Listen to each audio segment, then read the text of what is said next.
সংবাদপত্র অনুষ্ঠানে আপনাকে স্বাগতম। প্রথমেই দৈনিক ইত্তেফাক। লেবাননে ইসরায়েলি হামলায় ৩৫০-র বেশি নিহত, মধ্যপ্রাচ্য জুড়ে ছড়িয়ে পড়ার শঙ্কা। পোশাক কারখানায় অস্থিরতা কাটেনি, অবরোধ বিক্ষোভ। আশুলিয়া ও গাজীপুরে ৫৪ কারখানা বন্ধ। নিউ ইয়র্কে ডক্টর ইউনূস বাইডেন দ্বিপক্ষীয় বৈঠক আজ। ডিসেম্বর থেকে বাংলাদেশকে শতভাগ শুল্কমুক্ত বাজার সুবিধা দেবে চীন। অপরাধ করলে রাজনৈতিক দলকে ১০ বছর নিষিদ্ধ করার প্রস্তাব। গ্রহণযোগ্য বিচার নিশ্চিত করতে চাই ডক্টর আসিফ নজরুল। নারী পথচারীকে চাপা দিয়ে টেনে হিঁচড়ে নিয়ে গেলেন চালক, ক্ষুব্ধ জনতার বাসে আগুন। স্বৈরাচারের প্রেতাত্মাদের ষড়যন্ত্র অব্যাহত আছে, কিশোরগঞ্জের সমাবেশে তারেক রহমান। আগামী সপ্তাহেই গণমাধ্যম কমিশন, বললেন তথ্য উপদেষ্টা। ফ্যাসিবাদের পক্ষে থাকা গণমাধ্যম কর্মীদের বিচার হবে।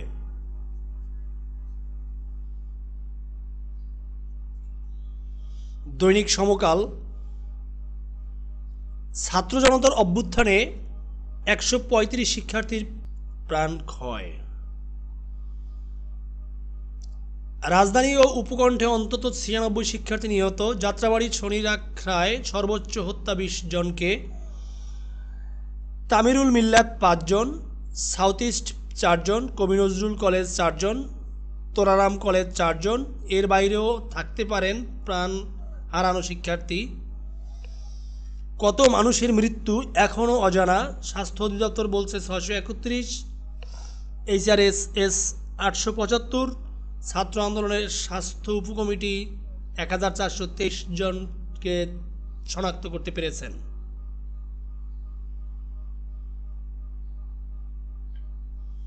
সিন্ডিকেটের কবলে ইলিশ, ধরাছোঁয়ার বাইরে দাম। অশান্ত আশুলিয়া, বন্ধ অর্ধশতাধিক পোশাক কারখানা।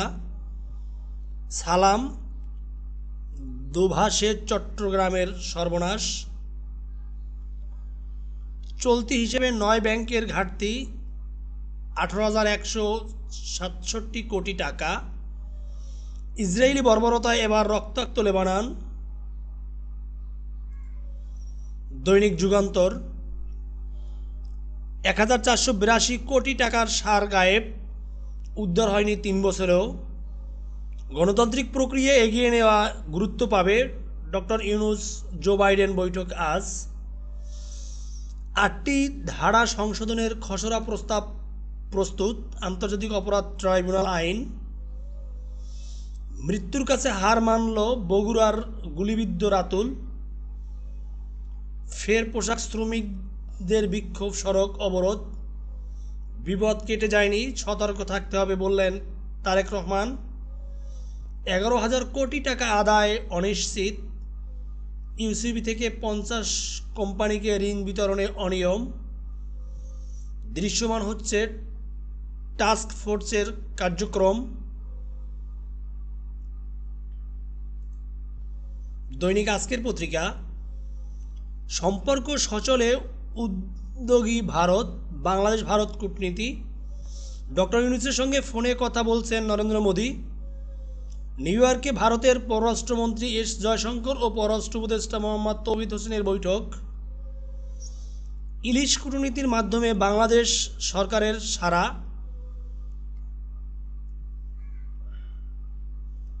তেইশ দিনে ডেঙ্গুতে মৃত্যু ৫০ জনের, রোগী ১২,০০০। স্থবির পিএসসি, অপেক্ষা বাড়ছে চাকরি প্রার্থীদের।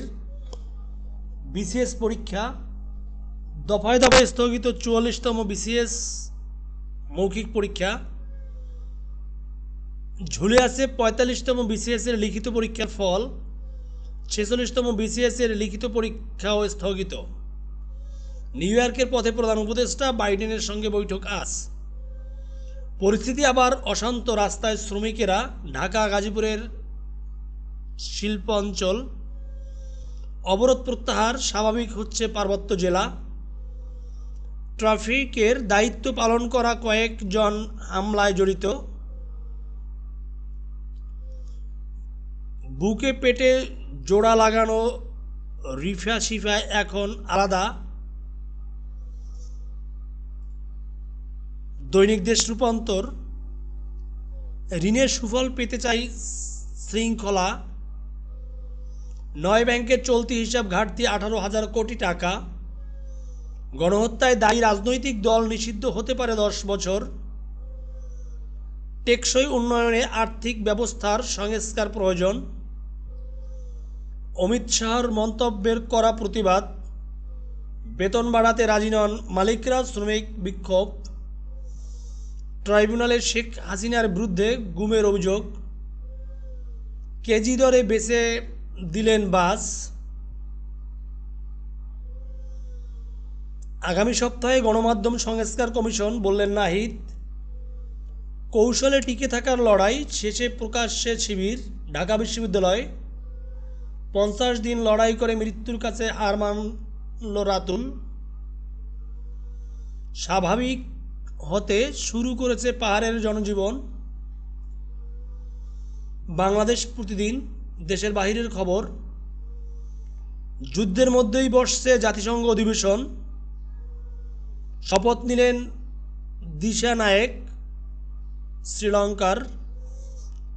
কূটনীতিক বহরে হামলা পাকিস্তান। অভ্যন্তরীণ নিরাপত্তা নিয়ে উদ্বিগ্ন তেহরান। টিভি সমীক্ষায় ট্রাম্পের থেকে এগিয়ে হ্যারিস। বিজয়ের আশায় জেলেনস্কি। রাশিয়া নিয়ে মস্কোর নতুন ভাবনা। গাজা স্কুলে হামলা, ফের হামাস প্রধানকে হত্যার দাবি। আপনাদের সবাইকে ধন্যবাদ এতক্ষণ সেঞ্চুরি স্কিলসের সাথে থাকার জন্য।